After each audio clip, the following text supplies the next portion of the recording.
किसानों के द्वारा चुनी हुई सरकार है, तो एक बार फिर से किसान जो है ये सब कुछ करके इतिहास को दोहरा रहे हैं, अपनी शक्ति को दिखा रहे हैं और बता रहे हैं कि अन्नदाता की शक्ति क्या है। और अगर सरकार इन कानूनों को वापस नहीं लेगी तो ये साल 2 साल 3 साल इतना राशन आ रहा है इनको, इतना राशन आ रहा है इनके पास में, अपने घर की सेविंग्स वाला राशन तो अभी इन्होंने यूज करना स्टार्ट ही नहीं किया है। तो ये तो कह रहे हैं कि हमारे घर का जो राशन है अभी हमने वो यूज करना स्टार्ट ही नहीं किया है, बाहर से ही इतना राशन आ रहा है हमें, एनजीओ से, दुनिया भर के संगठनों से इतना ज्यादा राशन आ रहा है, इतने ज्यादा लोग हमें समर्थन कर रहे हैं कि हमें और जज्बा हमारा जो है 2 गुना 4 गुना हो गया है कि अब हम, अगर हमें 2-5 साल भी यहां बैठना पड़े तो हम विधेयक, काले कानून जो उनको कह रहे हैं किसान, वो वापस करवा कर ही यहां से हम जाएंगे। तो ये बात है किसानों की। तो किसान जो है डरने वरने को इस बार तैयार नहीं है और किसान किसी से डरते वरते नहीं। लेकिन कपिल मिश्रा जो, जिन्होंने चैलेंज दिया था, ट्विटर पर बहुत चला था कि कपिल मिश्रा ने चैलेंज दिया था कि मैं दिल्ली के रास्ते खुलवा दूंगा। कपिल मिश्रा के चैलेंज तो चले नहीं है, लेकिन इस बार जो है कपिल मिश्रा ने शाहीन बाग के लोग कह दिया, सारे नेताओं को शाहीन बाग का कह दिया, जो कल किसानों से मिलने गए थे सभी किसानों को शाहीन बाग के आतंकवादी कपिल मिश्रा ने कह दिया। कपिल मिश्रा ने कहा,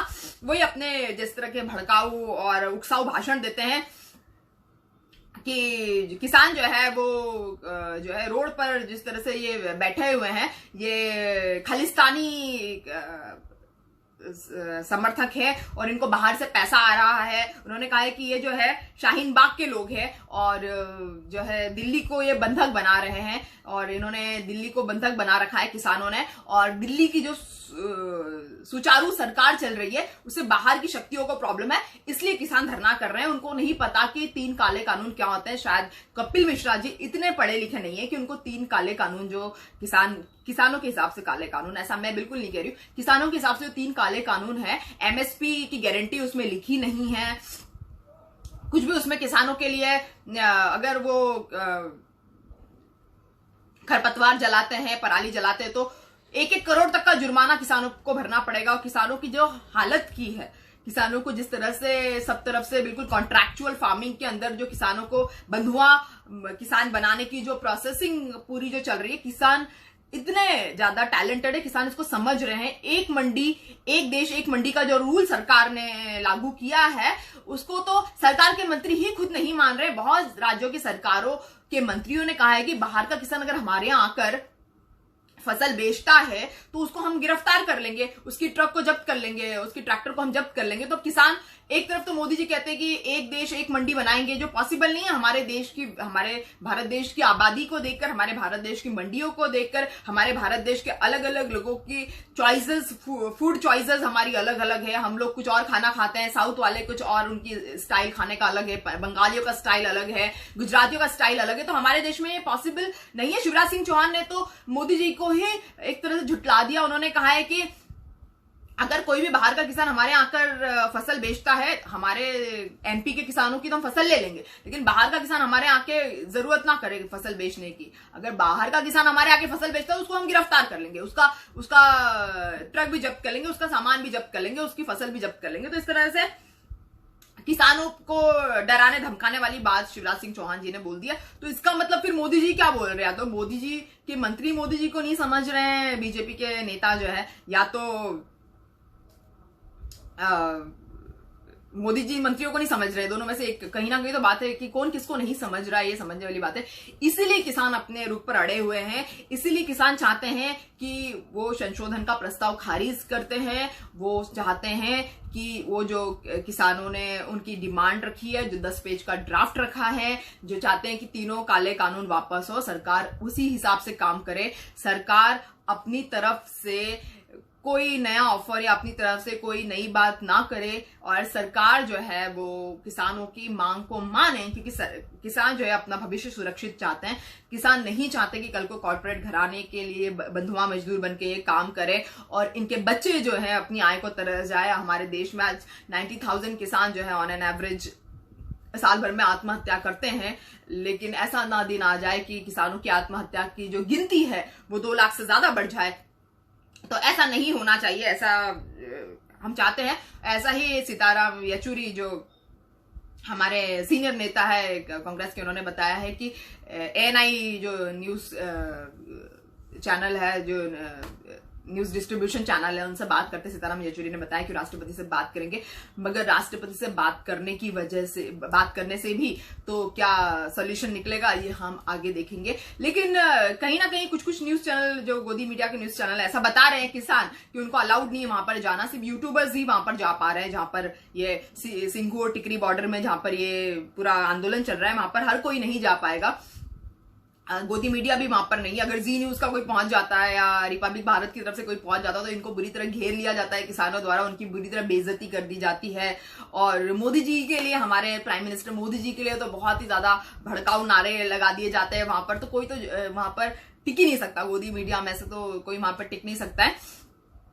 लेकिन हाँ, जरूर यूट्यूबर्स वहां पर जा रहे हैं और किसानों से लगातार बातचीत कर रहे हैं कि क्या है क्या नहीं है, इस बारे में लगातार किसान बातचीत कर रहे हैं। किसान कह रहे हैं कि सरकार ऐसा ना समझे कि जो है ये भैंस के आगे हम बीन बजा रहे हैं, हमें पता है कि हम क्या बीन बजा रहे हैं और हमें पता है कि हमारे क्या राइट्स है, और हमें किसी तरह से कोई हमें मार्गदर्शित नहीं कर सकता है, कोई हमें भड़का नहीं सकता है, कोई हमें बहला फुसला नहीं सकता है। और ये इस तरह के चैनल्स जो है हमारी बात नहीं बताते हैं और विपक्ष की भी बात नहीं सुनते हैं जो चैनल्स, तो उनको हमारे टेरिटरी में आने का कोई अधिकार नहीं है, ऐसा बता रहे हैं। कुछ चैनल्स तो ये भी बता रहे हैं कि कांग्रेस ने खुद इन किसी कृषि विधेयकों का एक बार समर्थन किया था।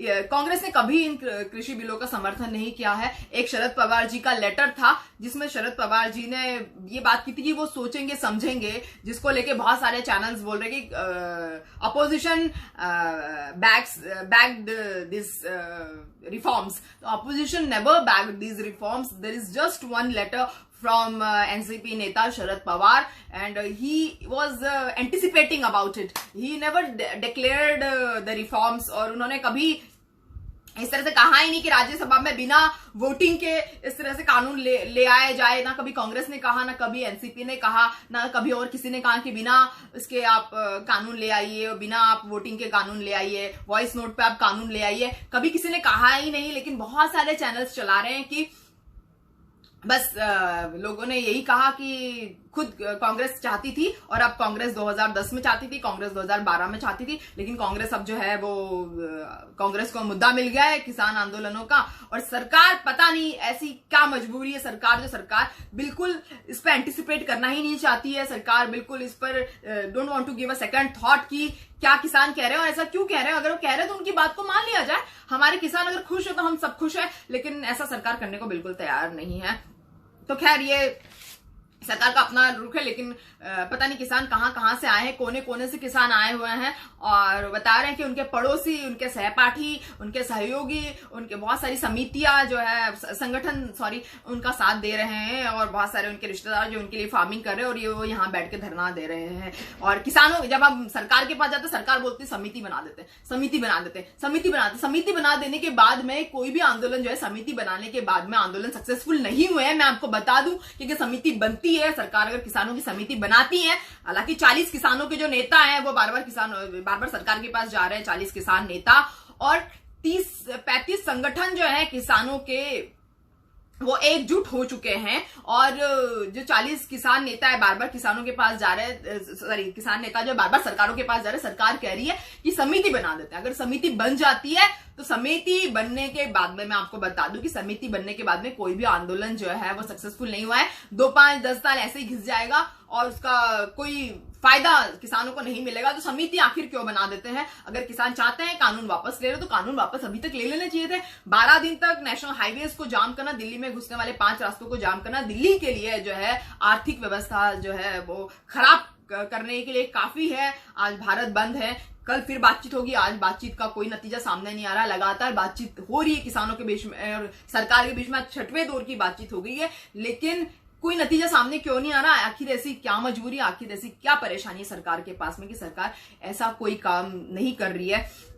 और लगातार सिंधु और टिकरी बॉर्डर पे किसान कड़कती हुई, ठिठुरती हुई ठंड में, जब आप लोग अपने कंबल रजाई में घुसे होंगे, टीवी देख रहे हो, बढ़िया मूवीज देख रहे हो, खाना खा रहे हो अपनी फैमिली के साथ में बढ़िया से, उस समय हमारे किसान जो है वो ठंड में अपने अधिकारों के लिए लड़ रहे हैं। तो ऐसा भी क्या क्या मजबूरी, ऐसी भी क्या लोकतांत्रिक व्यवस्था है, ऐसी भी क्या परेशानी हम इन किसानों को इससे ज्यादा दे सकते हैं। इससे ज्यादा इन किसानों के लिए बदकिस्मती वाली बात नहीं हो सकती। और हमारी सरकार जो हमारी माई बाप है उसको हमें बदकिस्मती के इस तरह के चक्कर कटवाने के लिए, किसानों को सिंधु टिकरी बॉर्डर पे ठंड में जमवाने के लिए कोई विकल्प नहीं छोड़ना चाहिए था।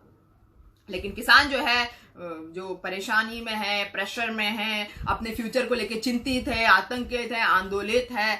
और मोदी जी कहां नहीं जा रहे हैं। मैंने आपको पिछले वीडियोस में बताया कैसे मोदी जी अपनी सैर सपाटे पर निकल गए हैं, लेकिन कोई भी किसानों तक नहीं पहुंच रहा है। कोई भी सरकार का नेता, सत्ताधारी दल का नेता या सरकार का नेता, केंद्र सरकार का नेता, कोई भी किसानों के बीच में नहीं पहुंच रहा है। और किसान जो नेता है वो क्या कह रहे हैं, मैंने आपको पिछले कुछ वीडियोस में बताया, वो भी आप देखिए पिछले कुछ वीडियोस।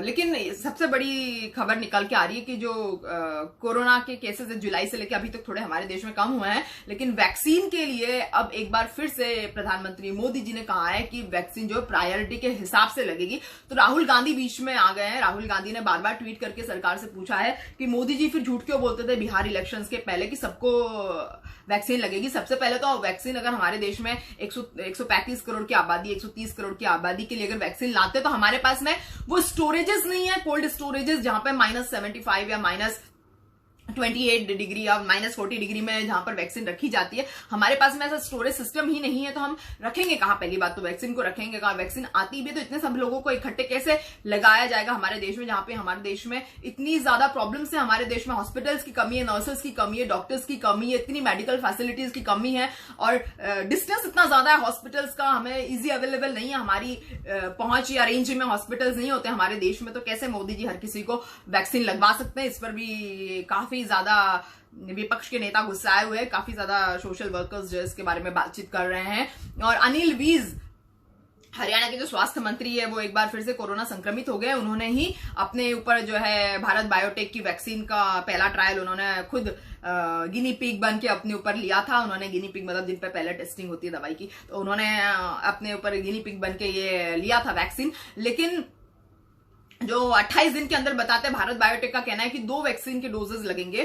तो जो 2 डोजेस है वो 28 दिन के अंदर 2 डोजेस लगते हैं, तो 28 दिन का इनका ट्रायल होता है। लेकिन पहला डोज लेने के बाद भी अनिल विज जो है एक बार फिर से जो है कोरोना संक्रमित हो गए हैं, और ऐसा बताया जाता है। राहुल गांधी ने ट्वीट करके बताया है कि मोदी जी फ्री में वैक्सीन कब देंगे और कौन सी कंपनी की वैक्सीन सक्सेसफुल हो गई है, इसके बारे में मोदी जी बात नहीं कर रहे हैं। तो जबकि हमारे देश में अभी जो है बताया जा रहा है कि कोरोना के संक्रमित लोग जो है फिलहाल की कंडीशन में 5.5 लाख से ज्यादा एक्टिव केसेस है हमारे देश में। हर दिन का ऑन एन एवरेज 5-6 लाख के आसपास एक्टिव केसेस होते हैं। लेकिन मोदी जी कह रहे हैं कि प्रायोरिटी के हिसाब से आपको वैक्सीन लगेगी। सबसे पहले बूढ़े लोगों को लगेगी, फिर स्वास्थ्य कर्मचारियों को लगेगी, फिर वो जो है जो गरीबों को लगेगी, फिर हैंडीकैप्ड लोग जो है हॉस्पिटलाइज्ड लोग हैं उनको लगेगी, फिर सोल्जर्स को लगेगी। पता नहीं, मतलब पूरी एक लंबी लिस्ट है मोदी जी के पास में। हमारा नंबर कब आएगा ये पता नहीं। तो राहुल गांधी बार बार ट्वीट करके मोदी जी से पूछ रहे हैं कि अगर ऐसा है तो फिर बीजेपी ने अपने मैनिफेस्टो में चुनाव के समय, विधानसभा चुनाव के समय झूठ क्यों बोला कि सबको वैक्सीन लगेगी? और अगर सबको वैक्सीन लगना जो है वोट बैंक भरने का काम था, सिर्फ झूठ बोलने का काम था, तो इसके लिए प्रधानमंत्री मोदी जी को सॉरी बोलना चाहिए। इस तरह से विपक्ष के नेताओं की बात सामने निकल के आ रही है।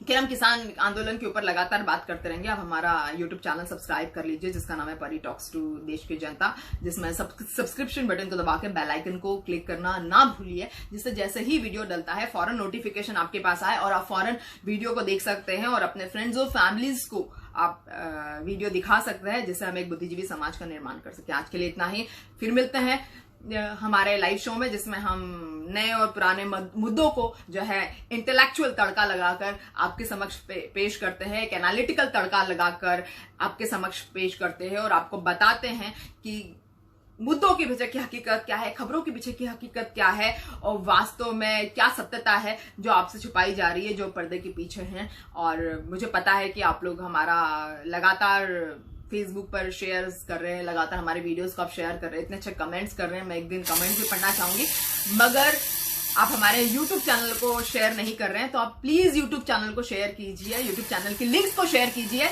मैं ये चाहती हूँ आप लोगों से।